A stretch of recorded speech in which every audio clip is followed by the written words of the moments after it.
Hello friends and a very warm welcome you all on my channel। आज मैं आपके साथ प्रोटेक्ट माय बॉस का नेक्स्ट एपिसोड एक्सप्लेन कर रही हूँ। अगर आपको ये स्टोरी और मेरी एक्सप्लेनेशन पसंद आ रही हो देन प्लीज़ वीडियो को लाइक और चैनल को सब्सक्राइब करना ना भूलें। Thank you.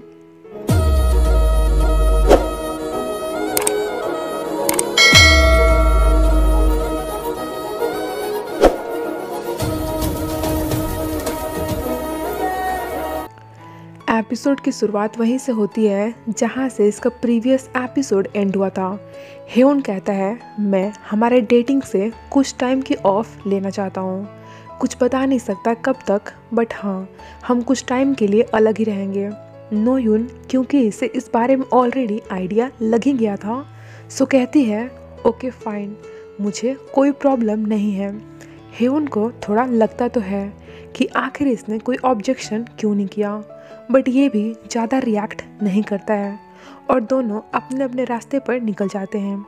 लेकिन इतना ज़रूर था कि हेउन ने ब्रेकअप के लिए तो नहीं बोला था, पर इसके बाद दोनों की हालत ख़राब थी। दोनों के दोनों ही एक दूसरे को याद करते हुए काफ़ी सैड लग रहे थे। नेक्स्ट डे नोयुन ऑफिस आकर अपना सारा स्टफ़ पैक करने लगती है क्योंकि इसे यहाँ से ट्रांसफ़र कर दिया गया था। मुयुन इसकी हेल्प करने के मोटिव से कहता है तुम्हें इतनी आसानी से ट्रांसफ़र एक्सेप्ट नहीं करनी चाहिए थी। इस पर नोयुन कहती है मेरे पास दूसरा कोई ऑप्शन भी तो नहीं है, इन सब र्यूमर्स की वजह से कहीं और जॉब मिलने से रही, सो एनी हाउ मुझे ये करना ही पड़ेगा। अब इतना सब मेस के बाद कंपनी को ऑर्गेनाइज करना भी तो ज़रूरी था। सो बोर्ड मीटिंग को लीड करती हुई दादी सबको उनकी रिस्पॉन्सिबिलिटीज बताती हैं। इधर नोयुन अपना सामान पैक कर रही थी क्योंकि उसका सियोल से बाहर कहीं दूसरी जगह पर ट्रांसफ़र जो हो गया था। सियोना अपनी मॉम की गलतियों से हुई इतनी बड़ी प्रॉब्लम की वजह से नोयुन से माफ़ी भी मांगती है। देन फिर इन गर्ल्स का ग्रुप हग होता है क्योंकि नोयुन उन्हें छोड़कर जा रही थी, सो सभी इस बात से अपसेट थी।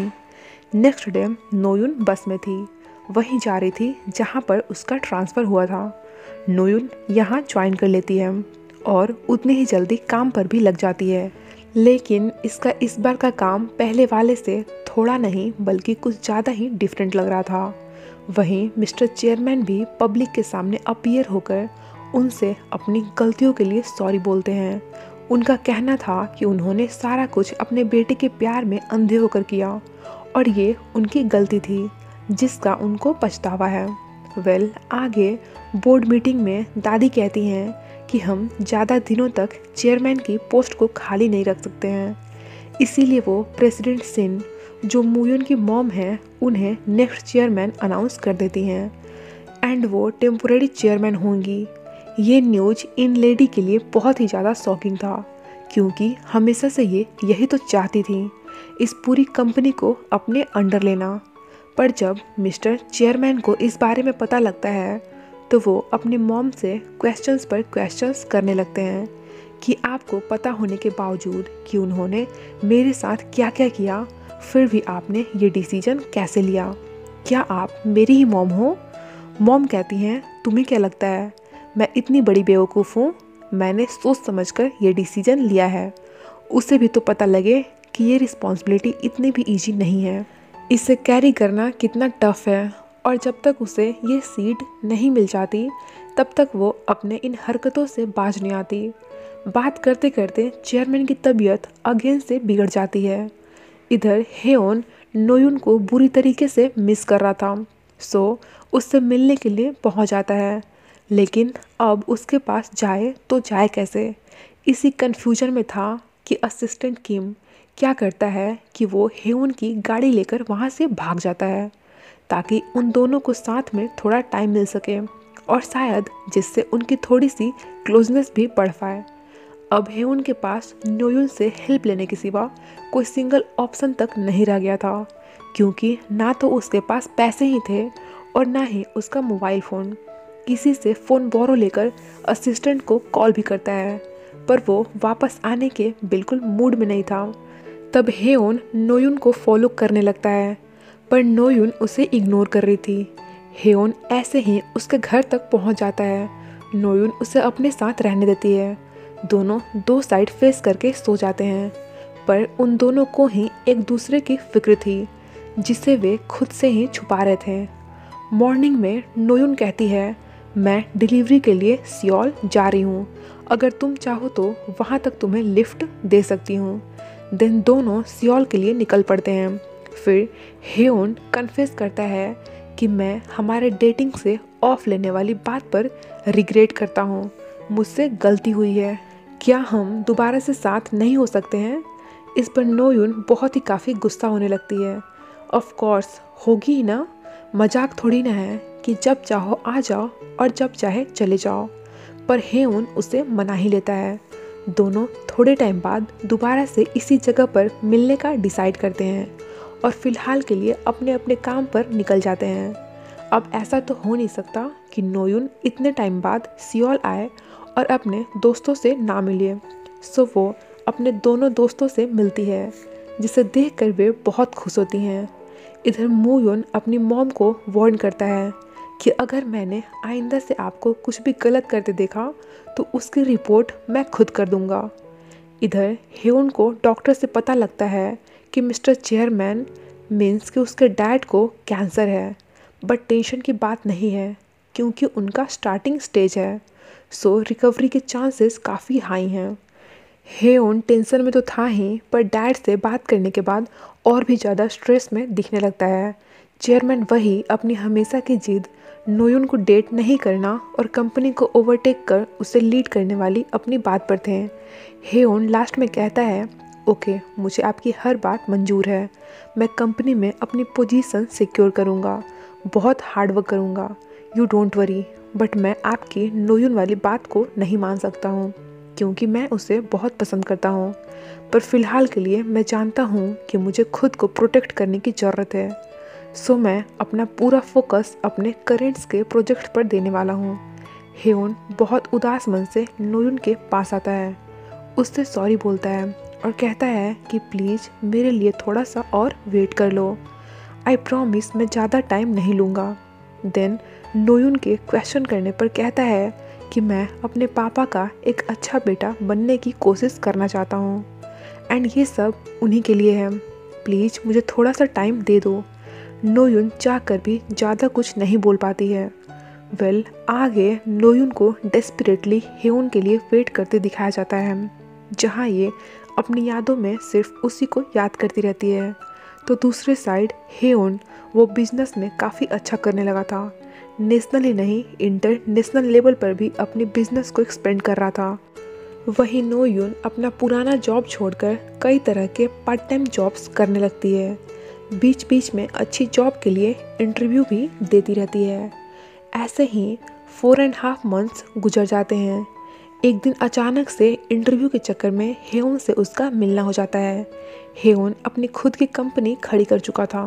कहता है, मैंने तुम्हें बहुत मिस किया, अब बहुत हो गई भागम भागी, तुम अपनी पुरानी असिस्टेंट वाली जॉब पर वापस आ जाओ, हम दोनों पहले जैसे साथ रहेंगे। पर यहाँ नोयुन उस पर बहुत गुस्सा करती है, बहुत ज़्यादा, कि मुझे खिलौना समझ रखा है क्या, जब मर्जी खेल लिया और जब मर्जी उठाकर बाहर फेंक दिया। नोयुन का गुस्सा देखकर हेयोन उसे बताता है कि डैड की तबीयत बहुत ख़राब थी, इस वजह से मुझे उन्हें प्रायोरिटी देनी पड़ गई, पर अब वो बिल्कुल ठीक है, डेंजर जोन से बाहर हैं, सो अब कुछ भी हो जाए मैं तुम्हारा साथ नहीं छोड़ूंगा। चेयरमैन धीरे धीरे रिकवर कर रहे थे, वो ऑलमोस्ट ठीक ही हो चुके थे। इधर इन दोनों के रिलेशनशिप में प्रोग्रेस तो होने का बिल्कुल नाम ही नहीं ले रहा था। सियोना गुस्सा करने लगती है कि मैं इतना ट्राई कर रही हूँ और एक तुम हो, क्या तुम्हारा दिल पत्थर का बना हुआ है, उस पर कुछ असर क्यों नहीं होता। मूयोन को उसकी बातें फ़नी लगती हैं। कहता है, सच में तुम स्टूपिड ही हो, क्या मैं तुम्हारे अलावे किसी दूसरे लड़की के साथ हैंग आउट करता हूँ या फिर किसी के साथ ब्लाइंड डेट पर ही जाता हूँ, तो तुम्हें इससे समझ नहीं आ रहा कि मैं तुम्हारे साथ क्यों हूँ। सियोना उसकी बातों से कंफ्यूज हो जाती है, इसे समझ ही नहीं आता कि उसका ये सब बोलने का मतलब क्या था। तो दूसरे साइड हेयोन नोयुन के पीछे पड़ा रहता है। कि दोबारा से तुम मेरी असिस्टेंट बनने का प्रपोजल एक्सेप्ट कर लो। ये तो उसे बड़े बड़े ऑफर्स तक देता रहता है, लाइक सैलरी में 10% का इंक्रीमेंट प्लस बोनस। इस पर भी जब बात नहीं बनती है तो 15% इंक्रीमेंट प्लस बोनस, और ऐसे ही करते करते 20% इंक्रीमेंट पर उनकी बात फिक्स हो जाती है। और साथ ही कि दोनों बिल्कुल नॉर्मल एक बॉस एंड असिस्टेंट की तरह साथ रहेंगे। हेयोन घर आकर सबसे पहले अपने डैड को इस बारे में बताता है कि इससे पहले आपको कहीं और से पता लगे मैं खुद ही बता देता हूँ। एंड हेयोन काफ़ी सीरियस साउंड कर रहा था।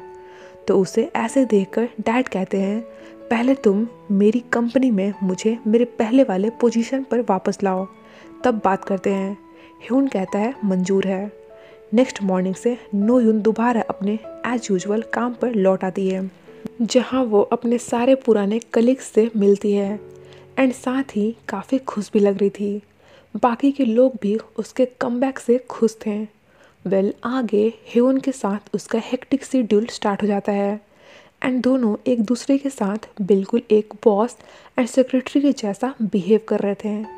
इन बिटवीन कहीं से ये न्यूज़ वायरल हो जाती है कि मैनेजर चाची हेयोन अपनी असिस्टेंट को ही डेट कर रहे हैं, और इस तरह से न्यूज़ का वायरल होना ये हेयोन की पोजीशन के लिए अच्छा नहीं था। वहीं नोयुन जब ऑफिस आती है तो वहाँ पर काफ़ी सारे मीडिया वाले थे जो उन्हीं लोगों का वेट कर रहे थे, तो उसे ब्लॉक कर लेते हैं एंड कई तरह के क्वेश्चंस करने लगते हैं, लाइक क्या ये बात सच है कि आप मैनेजर हेयोन को डेट कर रही हैं। नोयुन इनकार कर देती है कि नहीं, ये गलत है। तभी हेयोन वहाँ आता है एंड इनके पूछने पर कह देता है कि हाँ, ये बात बिल्कुल सच है, हम एक दूसरे को डेट कर रहे हैं। हेयोन के इसी हैप्पी और नोयुन के सरप्राइज्ड लुक पर एपिसोड एंड हो जाता है। अब इस ड्रामा सीरीज का एक लास्ट एपिसोड रह गया है, जिसका एक्सप्लेनेशन मैं जल्द ही आपके साथ शेयर कर दूंगी। Thank you for watching. Stay connected for next. Take care. Bye.